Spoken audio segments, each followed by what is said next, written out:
the G414.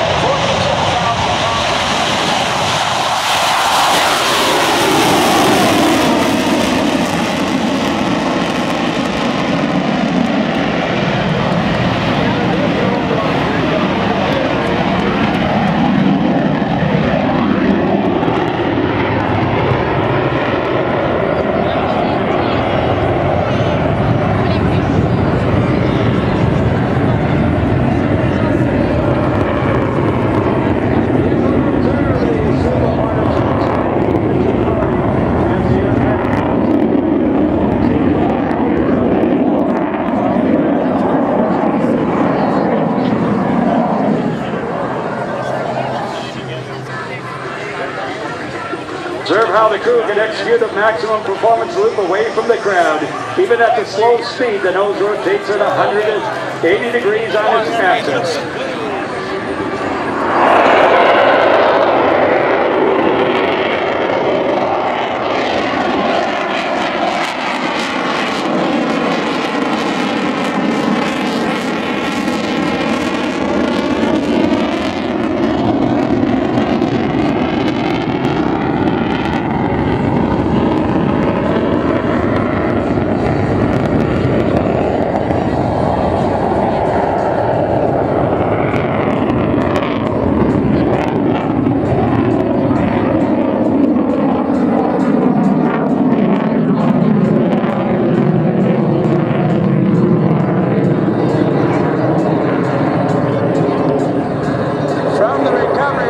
Tail stand, watch for the flat pirouette.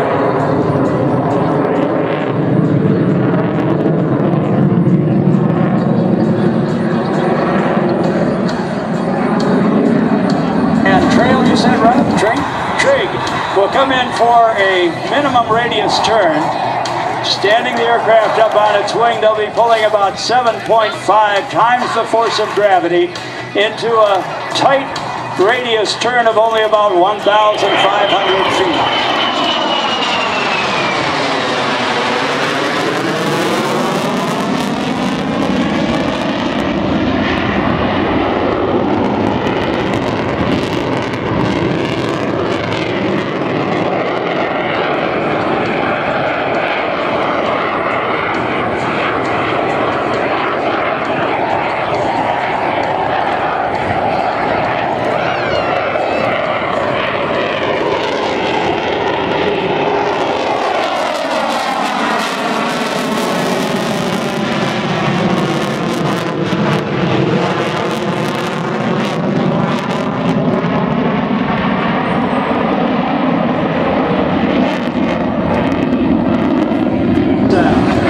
They will be, however, very careful not to exceed the speed of sound because the subsequent sonic boom would shatter windows of cars and buildings.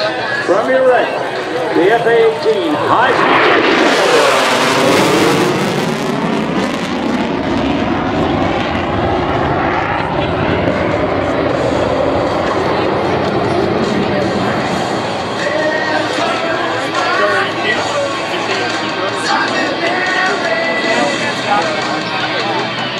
Now we're preparing for the next maneuver known as the vertical pirouette. They'll be approaching show center at 350 miles per hour. We'll pull the aircraft into the vertical. We'll then roll the canopy towards you, the spectators. At the very top of the climb, watch as the aircraft swap ends and rapidly.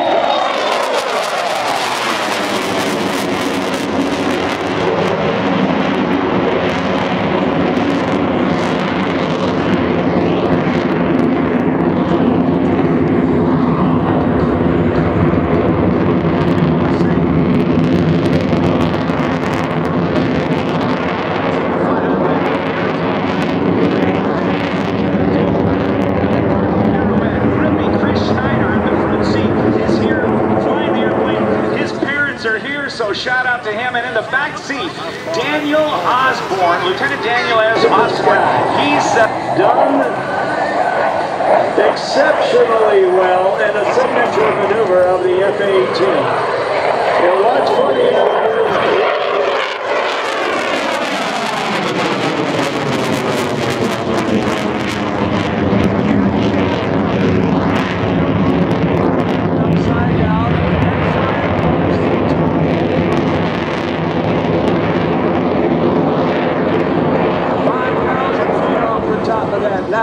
the intimidating part. The nose comes straight down. As the earth gets bigger and bigger and rises up to meet them, they hold that descending line. They hold it, and very soon they're going to square it off for the bottom of the box, or your gift in the sky. How about a big round of applause for the FA-18 crew and the box in the sky? Let's square them.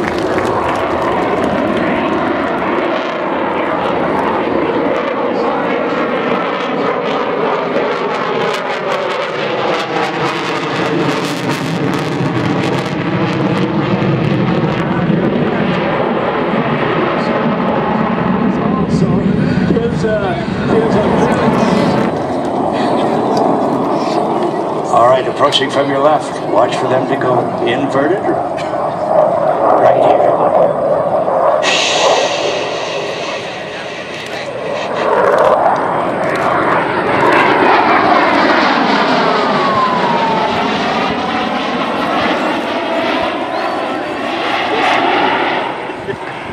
Trig and Grippy whistling to the crowd and whistling to Chris's parents. It's me, folks. I'm up here. All right, ladies and gentlemen, we're now setting up with their favorite maneuver. Now, folks, they will slow the F-18 up to a speed thought to be impossible. It appears that the airplane is suspended from the heavens by an invisible wire. The slow speed and high angle also shows that aerodynamically this should not be possible. Let's go to the cockpit now and get the ground speed of the F-18 still fully controllable. Okay, guys, let's start with the cockpit. What's the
in a low altitude pass.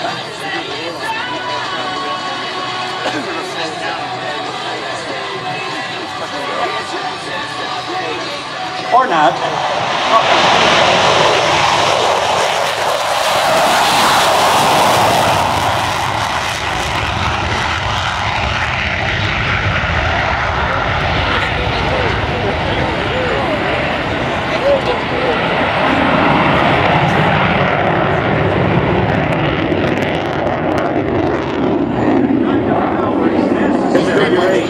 Versus a tricycle gear.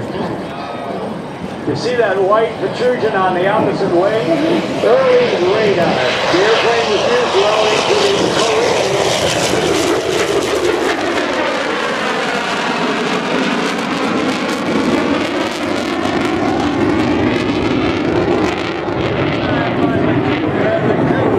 Congratulations to 2 young Ohio citizens soon to be in the United States Air Force Reserves. Yes, give them a big round of applause as well. Low to the right, the controlled crash, as it's called.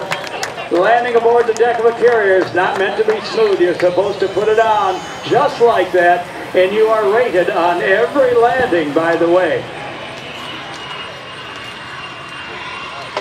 And then, on that small, pitching, sometimes dark and slippery deck of an aircraft carrier, It is the 4 wires suspended off the deck by little devices that are about the size of a hockey puck that hopefully the tail hook will grab. One of those 4 will be grabbed by the tail hook, and it is the tail hook and not the brakes that stop the F-A-18 and other shipboard carriers.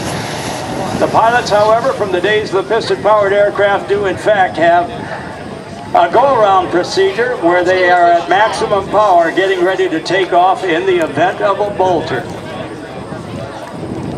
As we were talking about the greatest generation, we'll go back to one of the most recognizable and successful fighters used by the Navy and Marine Corps as we celebrate 100 years of Marine Corps aviation this year.